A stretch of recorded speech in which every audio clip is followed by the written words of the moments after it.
Number of combis or number of station wagons in India are very less. ഒരു Octavia, normal Octavia കാട്ടി തീർച്ചയായിട്ടും expensive ആയിരുന്ന ഒരു combi.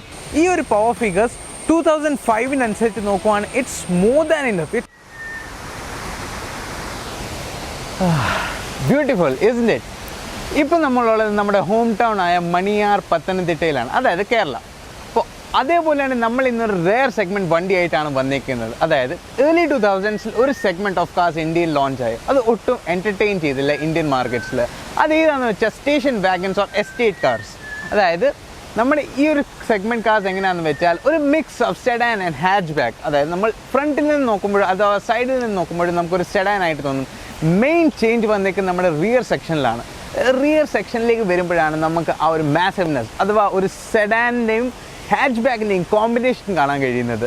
So early 2000s ഒരുപാടധികം manufacturers ഈ ഒരു സെഗ്മെൻറ്റ് ട്രൈ ചെയ്തായിരുന്നു, അതായത് സ്റ്റേഷൻ വാഗൻസ്. അതിപ്പോൾ സുസുക്കി ആവട്ടെ, സ്കോഡ ആവട്ടെ, അങ്ങനെ ഒരുപാട് ബ്രാൻഡ്സ്. അപ്പോൾ നമ്മൾ ഇന്നത്തെ വീഡിയോയിൽ വന്നേക്കുന്നത് അതേപോലെ ഒരു സ്റ്റേഷൻ വാഗൻ ആയിട്ടാണ്, അതായത് Skoda Octavia combi LNK.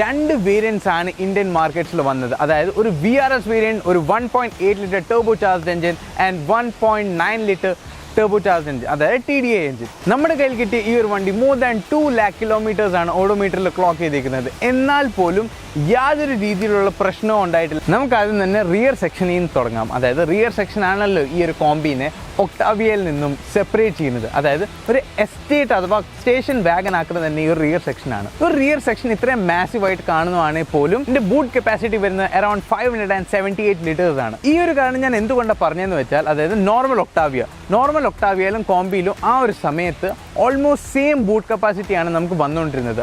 Normal ഒക്ടാവിയനെ കാട്ടി തീർച്ചയായിട്ടും എക്സ്പെൻസീവ് ആയിരുന്ന ഒരു കോംബി. അതുകൊണ്ട് തന്നെയാണ് ഇന്ത്യൻ മാർക്കറ്റ്സിൽ ഇത് ഒരുപാട് പേര് എൻ്റർടൈൻ ചെയ്യാഞ്ഞത്.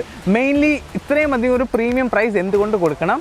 ഇനി നമുക്ക് സൈഡ് പ്രൊഫൈലിനെ പറ്റി സംസാരിക്കാം. സൈഡ് പ്രൊഫൈലിലേക്ക് വരുമ്പോഴത്തേക്കിനും നമുക്ക് അതിൽ തന്നെ ഈ ഒരു വണ്ടിയുടെ വീൽ ബേസിനെ പറ്റി സംസാരിക്കാം. അതായത് 2512 mm വീൽ ബേസ് ആണ് വരുന്നത്. അതായത് അത്യാവശ്യം നല്ല രീതിയിലുള്ള ഒരു ലോങ് ആയിട്ടുള്ള ഒരു വണ്ടി തന്നെയാണ്. ഇനി നമുക്ക് ഗ്രൗണ്ട് ക്ലിയറൻസിനെ പറ്റി സംസാരിക്കുവാണെങ്കിൽ 138 mm ആണ് ഗ്രൗണ്ട് ക്ലിയറൻസ് വരുന്നത്. അതായത് ഇന്ത്യൻ റോഡ്സിന് വേണ്ടി പ്രാക്ടിക്കൽ ആണോ എന്ന് ചോദിച്ചാൽ നമുക്ക് ശരിക്കും സൂക്ഷിച്ച് തന്നെ ഓടിക്കണം. കാരണം എന്താണെന്ന് വെച്ചാൽ അത്യാവശ്യം ലോ തന്നെയാണ്. ഇനി നമ്മൾ ഈ ഒരു വണ്ടീൻ്റെ ഹൈറ്റിനെ പറ്റി സംസാരിക്കുവാണെങ്കിൽ ഇറ്റ്സ് അറൌണ്ട് 1512 mm. അതായത് ഞാനിപ്പോൾ നിൽക്കുവാണ് ഇറ്റ്സ് അറൌണ്ട് മൈ ഷോൾഡർ. അതായത് ഞാനിപ്പോൾ ഒരു 5'10" ആണ്. അപ്പോൾ എൻ്റെ ഒരു ഹൈറ്റിനനുസരിച്ച് തന്നെയാണ് ഈ ഒരു വണ്ടീൻ്റെ ഹൈറ്റ് വരുന്നത്. സോ ഇനി നമ്മൾ ടയേഴ്സിനെ പറ്റി സംസാരിക്കുവാണെങ്കിൽ ഇവിടെ നമുക്ക് വരുന്നത് 15 inch അലോയ് വീൽസ് ആണ് നമുക്ക് ബൈ സ്റ്റോക്ക് വന്നുകൊണ്ടിരുന്നത്. സോ അതിൻ്റെ കൂടെ തന്നെ നമ്മൾ അലോയ് വീൽസിൻ്റെ ഡിസൈനെ പറ്റി സംസാരിക്കുവാണെങ്കിൽ it's very simple yet elegant design ആണ് നമുക്ക് ഈ ഒരു വണ്ടിയുടെ അലോയ് വീൽസിൻ്റെ ഡിസൈനെ പറ്റി സംസാരിക്കുവാണെങ്കിൽ. ഇനി നമുക്ക് ഫ്രണ്ട് പോർഷനെ പറ്റി സംസാരിക്കാം. അതായത് ഫ്രണ്ട് പോർഷനിൽ പറയുമ്പോൾ തന്നെ നമുക്ക് ആദ്യം തന്നെ ഒരു മാസീവ് ഹുഡ് അഥവാ ഈ ഒരു ബോണറ്റിനെ പറ്റി സംസാരിക്കാം. അതായത് നമുക്ക് കാണുമ്പോൾ തന്നെ ഒരുപാടധികം ഷാർപ്പ് അല്ലെങ്കിൽ ഇറ്റ് ലുക്ക് ക്വൈറ്റ് എലഗൻറ്റ്. നമ്മൾ ഈ ഒരു ഡിസൈനിനെ പറ്റി സംസാരിക്കുവാണ്, അതായത് ഫ്രണ്ടിലെ ഹുഡിൻ്റെ ഡിസൈൻ. അതേപോലെ തന്നെ അതിനെ മാച്ച് ചെയ്തുകൊണ്ടാണ് നമുക്ക് ഇവിടുത്തെ ഗ്രിൽസ് കാണാൻ കഴിയും. അതായത് ഈ ഒരു ഗ്രിൽസ് സ്കോഡാന് തന്നെ ഒരു സിഗ്നേച്ചർ ആയിട്ടുള്ള ഗ്രിൽസ് ആണ് നമുക്ക് ഈ ഒരു വണ്ടിയിലും കാണാൻ കഴിയുന്നത്. അതേപോലെ തന്നെ സ്കോഡാൻ്റെ പഴയ ലോഗോ ആയ ആ ഒരു ഗ്രീൻ ആൻഡ് ബ്ലാക്ക് ഫിനിഷിലുള്ള ലോഗോ നമുക്ക് ഈ ഒരു വണ്ടിയിൽ കാണാൻ കഴിയും. ഇനി നമുക്ക് ഹെഡ്ലൈറ്റ്സിനെ പറ്റി സംസാരിക്കാം. ഹെഡ്ലൈറ്റ്സിനെ പറ്റി സംസാരിക്കുകയാണെങ്കിൽ നമുക്ക് ഇവിടെ സെനൻ ലൈറ്റ് സെറ്റപ്പ് ആണ് നമുക്ക് ഈ ഒരു വണ്ടിയിൽ കാണാൻ കഴിയുന്നത്. അതേപോലെ തന്നെ ദിസ് ഇസ് എ 2005 മോഡൽ. നമുക്ക് ആ ഒരു കാലഘട്ടത്തിൽ നമുക്ക് ഈ ഒരു വണ്ടിയിൽ ഹെഡ്ലൈറ്റ് വാഷേഴ്സ് കാണാൻ കഴിയും. യെസ്, നമുക്ക് ഒരുപാടധികം സ്കോഡാൻ്റെ വണ്ടികൾ ഹെഡ്ലൈറ്റ് വാഷേഴ്സ് ആ ഒരു കാലഘട്ടത്തും കാണാൻ കഴിയുമായിരുന്നു. ഇനി നമ്മൾ താഴത്തെ ബമ്പറിനെ പറ്റി സംസാരിക്കുകയാണെങ്കിൽ നമുക്കിവിടെ ബമ്പറിൻ്റെ ഡിസൈൻ വന്നിരിക്കുന്നത് വെരി സിമ്പിൾ ആയിട്ടുള്ളൊരു ഡിസൈനാണ് വന്നിരിക്കുന്നത്. അതായത് VRSലും അതേപോലെ തന്നെ LNKയിലും ഡിഫറെൻറ്റ് ബമ്പേഴ്സാണ് വന്നിരിക്കുന്നത്. അതായത് VRSൽ കുറച്ചുകൂടി സ്പോർട്ടിയർ ആയിട്ടുള്ളൊരു വേർഷനും ഒരു സിമ്പിൾ ഡിസൈൻ മെയിൻറ്റെയിൻ ചെയ്തുകൊണ്ട് തന്നെ ഒരുപാടധികം കോംപ്ലിമെൻറ്റ് ചെയ്യുന്നതാണ് ഈ ഒരു ബമ്പറിൻ്റെ ഡിസൈൻ വന്നിരിക്കുന്നത്. ഇനി നമുക്ക് ഈ ഒരു വണ്ടീൻ്റെ എഞ്ചിനെ പറ്റി സംസാരിക്കാം. ഫസ്റ്റ് ഓഫ് ഓൾ നമ്മൾ ഈ ഒരു ഹുഡ് തുറക്കുമ്പോൾ തന്നെ this thing feels quite heavy. അതായത് വളരെയധികം സ്ട്രോങ് ആൻഡ് സ്റ്റേഡി ആയിട്ടുള്ള ഒരു ഫ്രണ്ട് ബോണറ്റ് തന്നെയാണ് നമുക്ക് ഈ ഒരു വണ്ടിയിൽ കാണാൻ കഴിയുന്നത്. ഇനി നമ്മൾ എഞ്ചിനെ പറ്റി സംസാരിക്കുകയാണെങ്കിൽ നമുക്കിവിടെ 1.9 ലിറ്റർ TDI എഞ്ചിനാണ് കാണാൻ കഴിയുന്നത്, which produces around 110 bhp and 200 Newton meters of torque. അപ്പോൾ ഈ ഒരു പവർ ഫിഗേഴ്സ് 2005 നോക്കുവാണെങ്കിൽ it's more than enough, it's quite powerful. ആ ഒരു സമയത്ത് ആ ഒരു കാലഘട്ടത്തെ ശരിക്കും ഒരു പവർഫുൾ മെഷീനായിട്ട് തന്നെയാണ് നമുക്ക് ഈ ഒരു വണ്ടീനെ കാണാൻ കഴിയുന്നത്.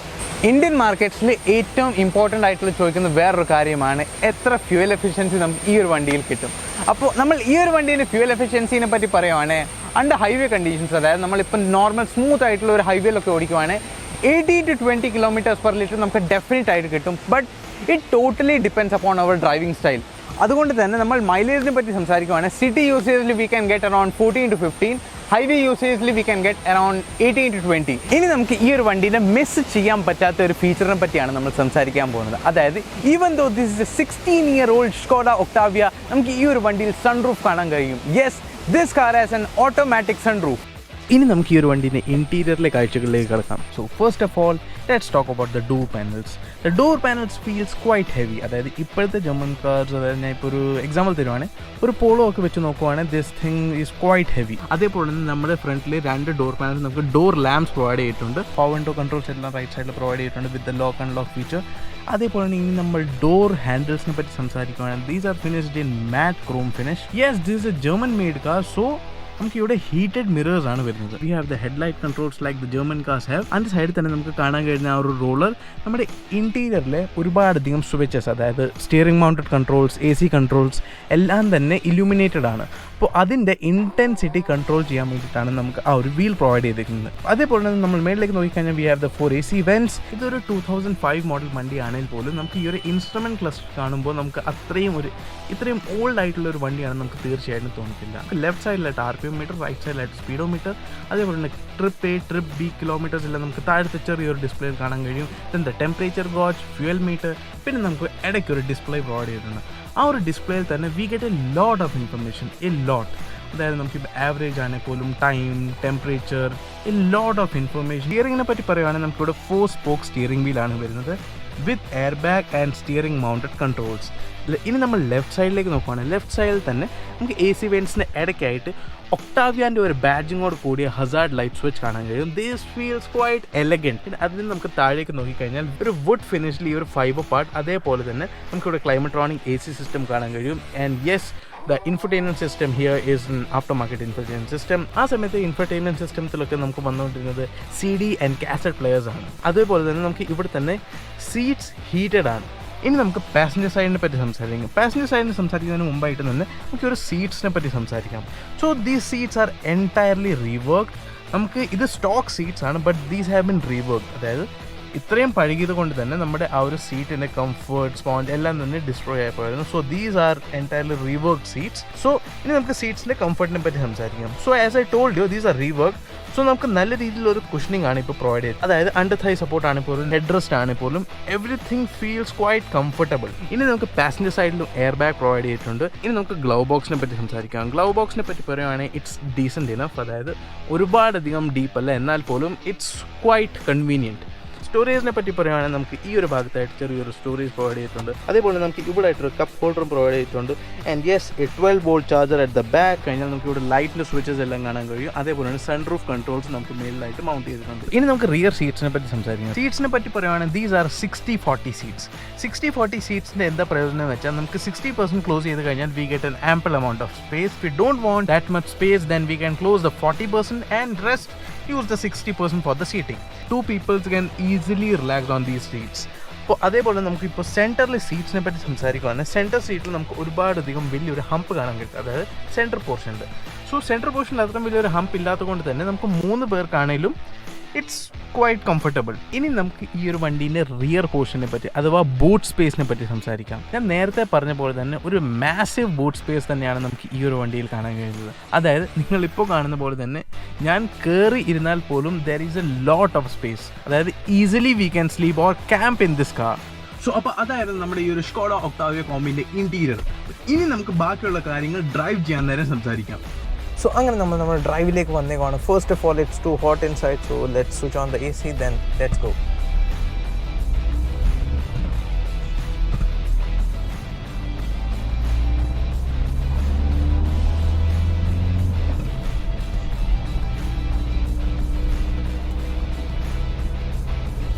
Number of combis അഥവാ number of station wagons in India are very less. ഞാൻ എന്താ പറഞ്ഞു വരുന്നതെന്ന് വെച്ചാൽ these are very good cars. അതായത് ബിൽഡ് ക്വാളിറ്റീൻ്റെ കാര്യത്തിലാണെങ്കിൽ പോലും നമ്മുടെ ഡ്രൈവബിലിറ്റിയിലാണെങ്കിൽ പോലും this car has clock more than 2 lakh kilometres. അതായത് കറൻ്റ്ലി ഇറ്റ് ഹാസ് 2,25,000 കിലോമീറ്റേഴ്സ് ആണ് ഓഡോമീറ്റർ. അപ്പോൾ ഇത്രയും അധികം ഓടിയിട്ടാണെങ്കിലും റിഫൈൻമെൻറ്റ് കാര്യത്തിൽ യാതൊരു കോംപ്രമൈസും അഥവാ നമുക്ക് യാതൊരു രീതിയിലുള്ള പ്രശ്നവും ഇതുവരെ ഉണ്ടായിട്ടില്ല. അതായത് ഞാൻ പേഴ്സണലി ഇത് ഞാൻ ഫസ്റ്റ് ഹാൻഡ് മേടിച്ചതല്ല. സോ 3 to 4 years ആയതേ ഉള്ളൂ ഈ ഒരു വണ്ടി ഞാൻ ഓൺ ചെയ്യാൻ തുടങ്ങിയിട്ട്. എന്നാൽ പോലും യാതൊരു രീതിയിലുള്ള റിഫൈൻമെൻറ്റിൽ ഒരു കോംപ്രമൈസ് ഇതുവരെ വരുത്തിയിട്ടില്ല.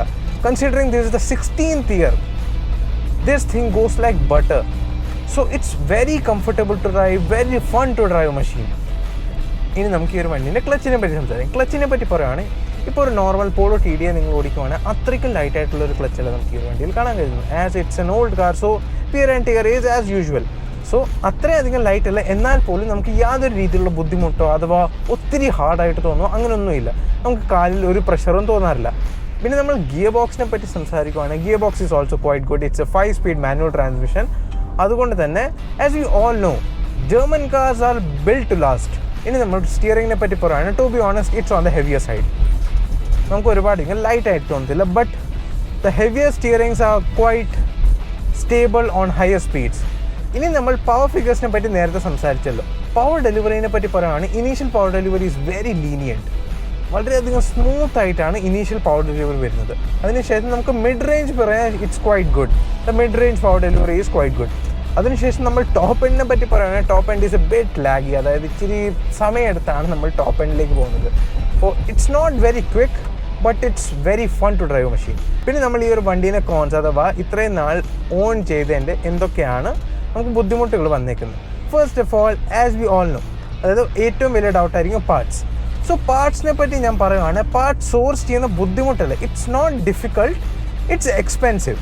അതായത് ഇതൊരു ഡിസ്കണ്ടിന്യൂ ചെയ്ത വണ്ടി ആയതുകൊണ്ട് തന്നെ പാർട്സ് സോഴ്സ് ചെയ്യുമ്പോഴത്തേക്കിന് നമുക്കത് എക്സ്പെൻസീവ് ആയിട്ടാണ് കിട്ടുന്നത്. either they have to be imported or by luck ഏതെങ്കിലും ഒരാൾക്ക് ഇന്ത്യയിൽ അവൈലബിൾ ആണെങ്കിൽ അങ്ങനെ നമുക്ക് കിട്ടും. അല്ലെങ്കിൽ they are expensive, നമുക്കത് ഇമ്പോർട്ട് ചെയ്യേണ്ടത് കൊണ്ട്.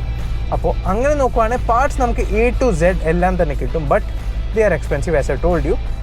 ഇനി നമ്മൾ പറയുവാണെങ്കിൽ ഇപ്പോൾ നമുക്ക് ഇയർലി സർവീസ് അഥവാ മെയിൻ്റനൻസ് എന്താണ്. അതായത് ഈ ഒരു വണ്ടി എൻ്റെ ഒരു യൂസ് എന്താണെന്ന് വെച്ചാൽ നമുക്ക് ലോങ് യൂസേജ് ആണ്. അതായത് ഹൈവേ യൂസേജ്, അങ്ങനെ കുറച്ച് ലോങ് ആയിട്ടുള്ള ടൂറിങ് പേർപ്പസ് ആണ്. അപ്പോൾ അതുകൊണ്ട് തന്നെ നമുക്ക് ഒരു 1 yearൽ അറൗണ്ട് 10 to 15,000 മെയിൻ്റനൻസ്, അതായത് ആനുവൽ മെയിൻ്റനൻസ് നമുക്ക് ആ ഒരു പ്രൈസ് റേഞ്ചിലാണെന്ന് പറയാം.